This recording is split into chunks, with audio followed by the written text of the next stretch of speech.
The original PlayStation had no shortage of quality sports and soccer titles that were released during its lifespan. But while there was a multitude of various different entries in the series, there would also be some notable management sims that would also start to become popular on the system also during the late 90s. With one such title, which is in my own personal opinion probably considered to be one of the best and most popular management sims pretty much of all time and also on the PlayStation, and that is Premier Manager 98, that originally saw a release on the PC in late 97 and was later released on the PlayStation during the midpoint of 1998, and it would be developed by Dynamite Multimedia and published by Gremlin Interactive. And the game would also be the 5th entry in the Premier Manager series overall, as the series had originally started off life on the PC and was quite popular. And some of the most notable aspects about this game is that it takes direct influence and uses a lot of elements along with various visuals and qualities with using the same graphics engine that was seen in Actua Soccer 2, which also reprised the role of Barry Davis, providing commentary throughout all of the games, focusing on various team names, player names, and all of the various elements and the dynamics that make up an actual game of football. And at the time it was really cool because it was very lifelike, and in my own honest opinion, Barry Davis is one of my favourite football commentators of all time. He just had such a unique voice and he stood out amongst many other commentators at the time, and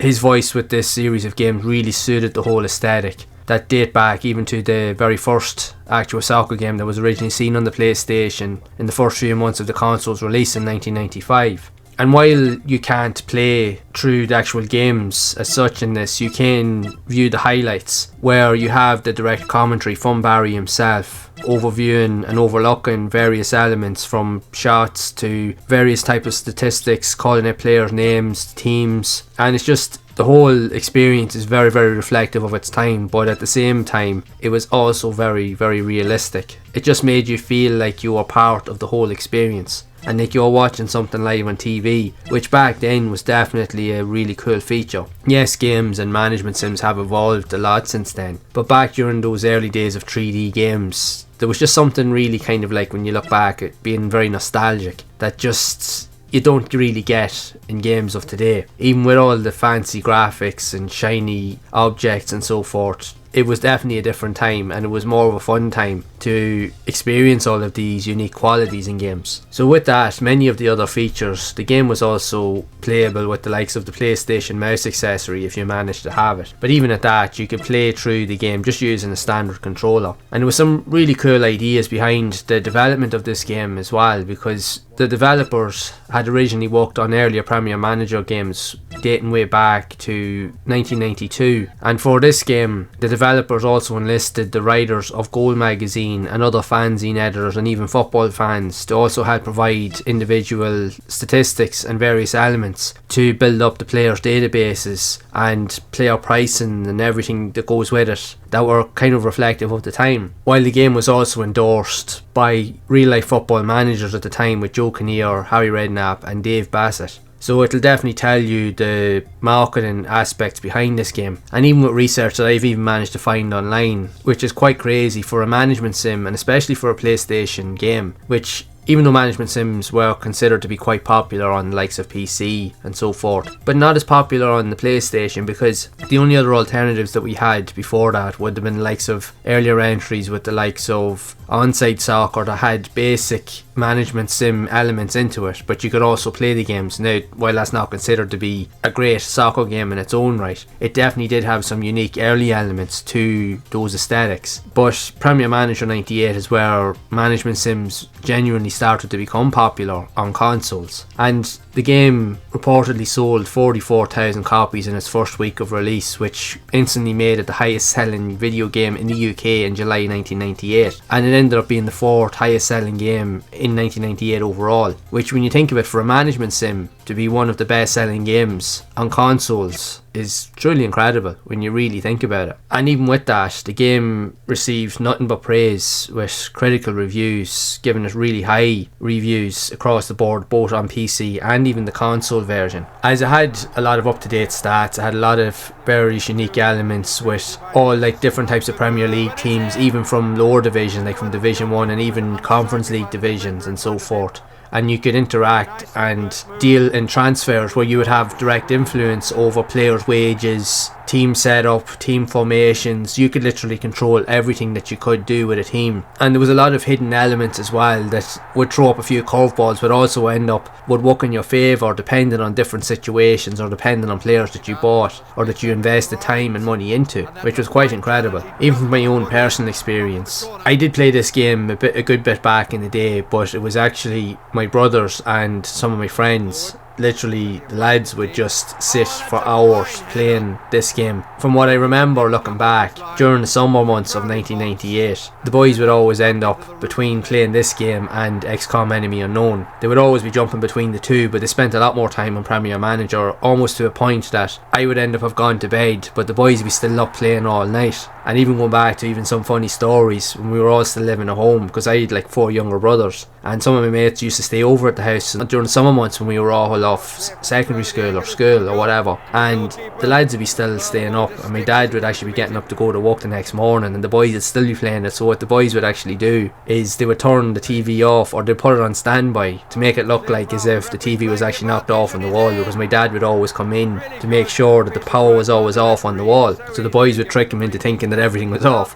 They would pretend to be asleep, and then as soon as my dad would go back out to work, the boys would jump back up and start playing it again. And this doesn't cater into the fact that the boys didn't even sleep the whole night at all, and this was a regular thing throughout those summer months. I remember very well. And the thing is now, while I did play it as much, I wasn't into it as much as the boys were. The boys really understood the whole dynamics and the whole features of the game, whereas I kind of was more interested in sitting and watching and learning rather than playing themselves. But one of the cool aspects that they found just through experimentation, they found that by buying certain types of players could change the dynamic of the team. Like, my brother was always a big United supporter, and then one of my mates was a Liverpool supporter, so between them would always pick between one of two teams to use. From what I remember, usually it was always Man United, and the two of them would play together doing various transfers and so forth. But they managed to find out just through sheer luck and trial and error that there was 1 or 2 players that they bought from the likes of lower leagues or lower divisions. And from what I remember, that one of the players in particular that they bought was actually like a centre back or a defender. Even in some cases, there was one player that they bought was actually a goalkeeper. And what happened was, because in those games you could change the positions of where you played different players regardless of their qualities, and what ended up happening is that the players would end up becoming superstars literally instantly. They would take a defender that they had found, and what happened was, once they found this player, they would go on to use him every time they replayed the game. They keep buying this one player because they put him in a striker position, and sure, he'd end up scoring 40 or 50 goals in a season, every season, to a point that his value skyrocketed, and then they were getting tons of valuable offers from other teams, even from like different leagues outside of the UK, in the game, looking for to spend like 20-30 million at the time, which was serious money back then, on this one player. And the thing is, he wasn't even an out and out striker, he was like a defender or a goalkeeper in most cases. So that was the whole dynamic and the really cool idea behind this, that there was a lot of hidden elements and a lot of unique deals and hidden gems in the game as well that you wouldn't really find unless you really experimented. And once the lads managed to figure out and find those select few players, they took full advantage of it. And to be honest, it was very hard for them to even lose a game. It actually made the game super easy for them. That's what was quite unique about it.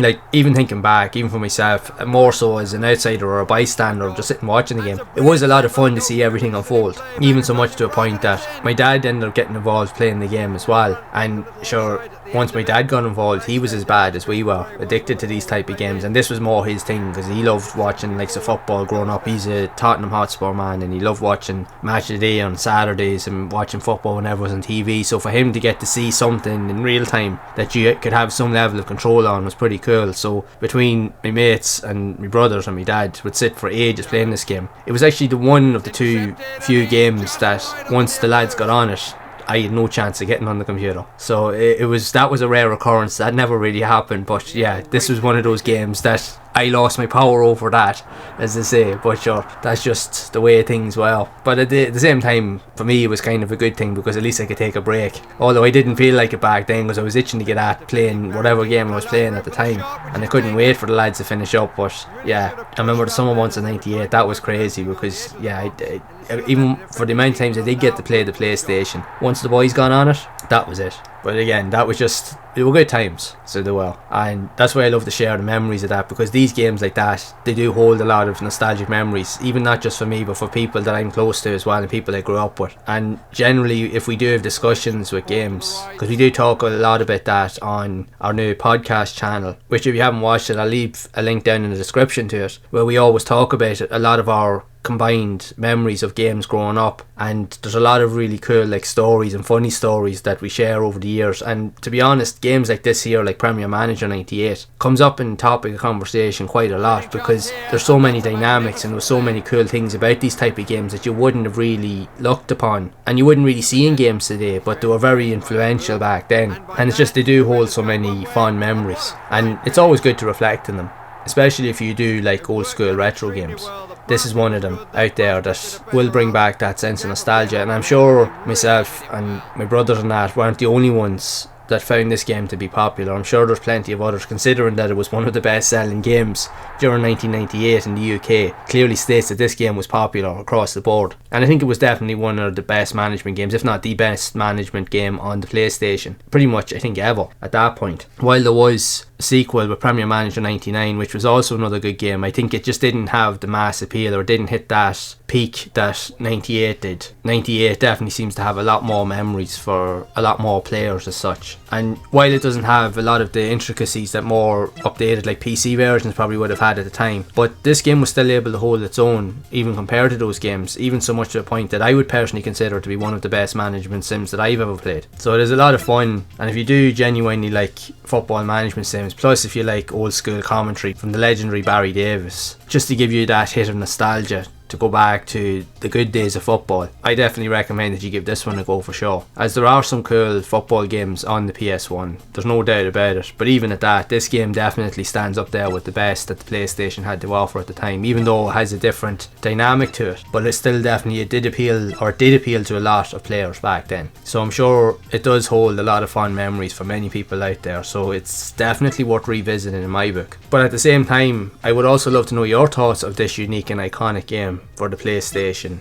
1, and what did you think of it overall? Could this quite possibly be the best management game that you've ever played on the console, or if in general? I'd love to hear whatever stories you do have of this game, so be sure to share it down in the comments below. And if you would like to see more content around other types of unique games like this here that were also released on the PS1, then be sure to check out the other videos on the channel, where I do cover a lot more of these types of soccer games and more unique style entries that were also released on the system. So be sure to leave a like, subscribe to the channel, and hit that bell to be updated whenever those videos are released. And as always, keep those gaming memories alive.